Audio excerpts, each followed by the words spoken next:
In the early 1960s, America faced a growing dilemma: how to supply the increasingly thirsty West with enough water to sustain its booming population, growing cities, and expanding agriculture. The solution?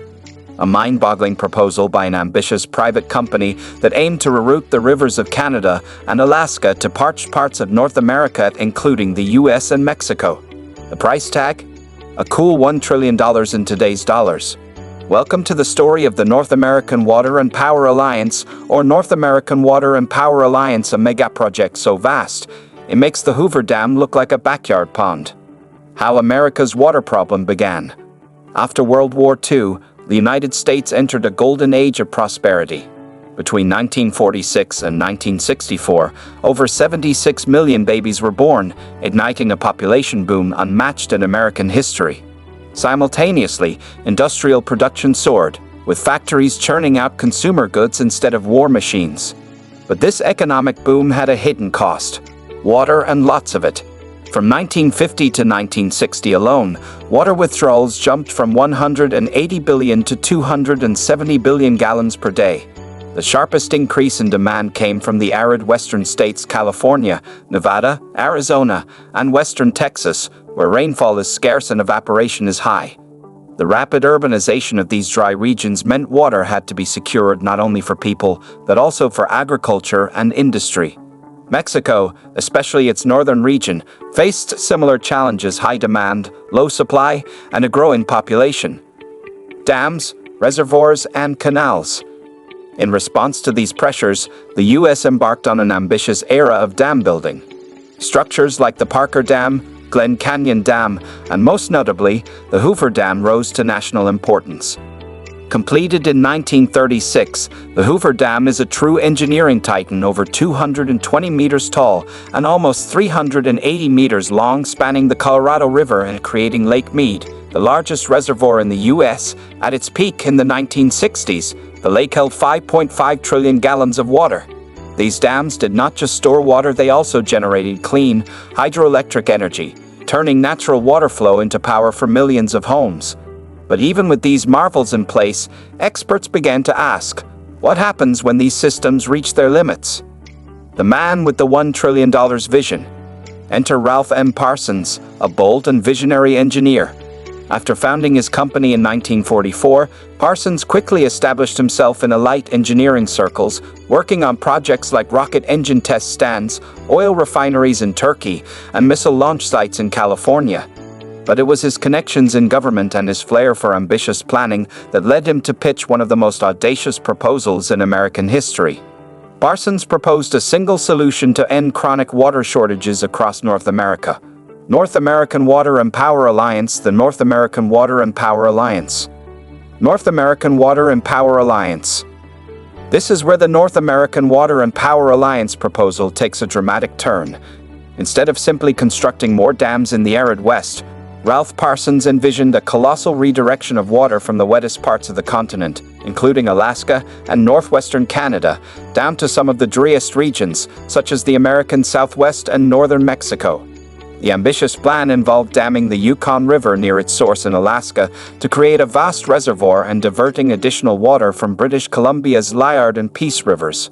From there, an enormous system of canals, tunnels, and pumping stations would carry the water across challenging terrain and mountain ranges. One of the most jaw-dropping components was the creation of a 500-mile-long, 19-mile-wide artificial lake in the Rocky Mountain Trench, designed to function as a central water artery. Using a combination of gravity and strategic elevation changes, the water would flow southward through Montana, Idaho, Utah, and Nevada, eventually branching off to serve Arizona, New Mexico, California, and reaching all the way into northwestern Mexico.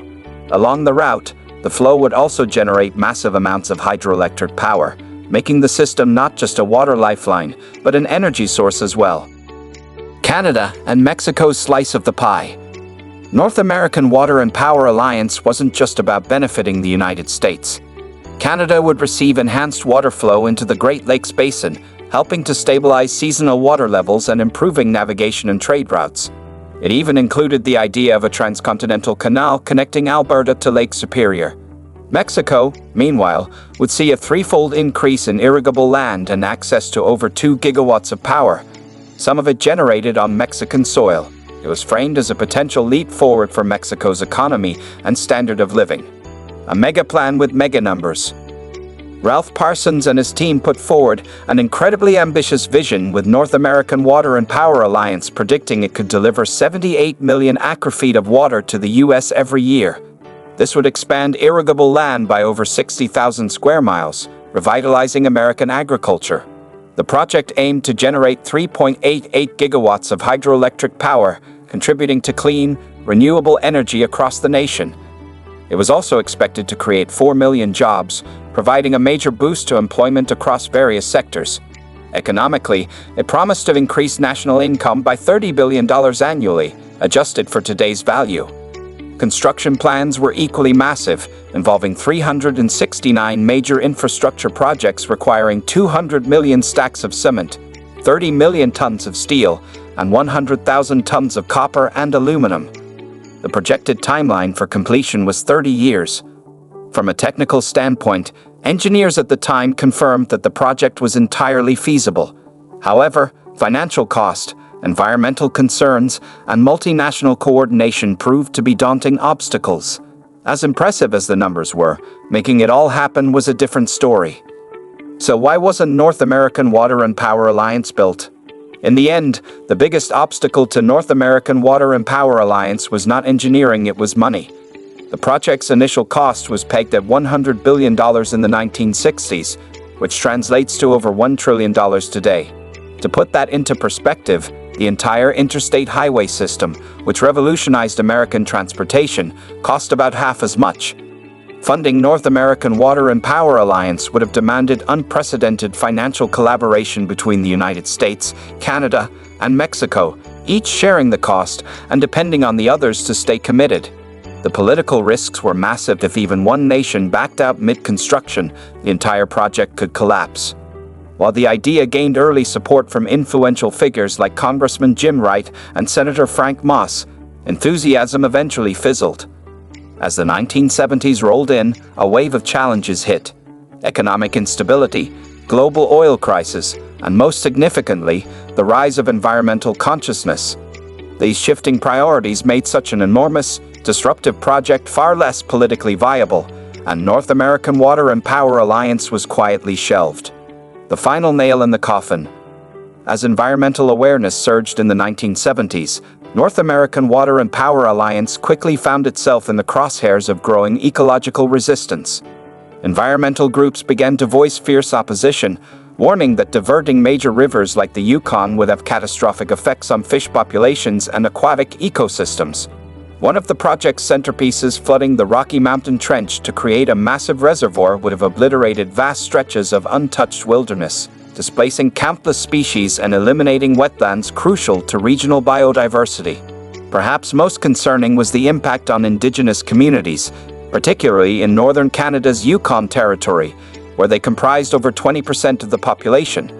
The flooding and rerouting of natural resources threatened to disrupt their traditional lands, livelihoods, and cultural heritage irreparably. Environmental author Peter Hannan went so far as to call North American Water and Power Alliance the hydrologic antichrist, a label that captured the fear and outrage the project stirred among conservationists. And while the scale of its benefits was immense, so too were the potential ecological costs, ultimately making North American Water and Power Alliance a hard sell in a world becoming more environmentally conscious. An idea that refuses to die. Despite the project's cancellation, North American Water and Power Alliance lives on in some corners.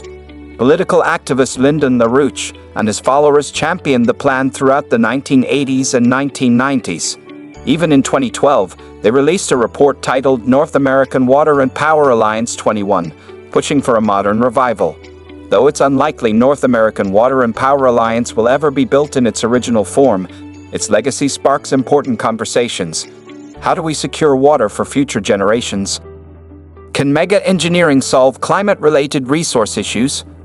If this mega engineering tale blew your mind, smash that like button like a billion-gallon dam. Got thoughts on North American Water and Power Alliance genius fix or eco disaster? Drop your hot takes in the comments. Don't forget to subscribe for more jaw-dropping stories from history and beyond. Thanks for watching, and remember, even trillion-dollar dreams start with one crazy blueprint.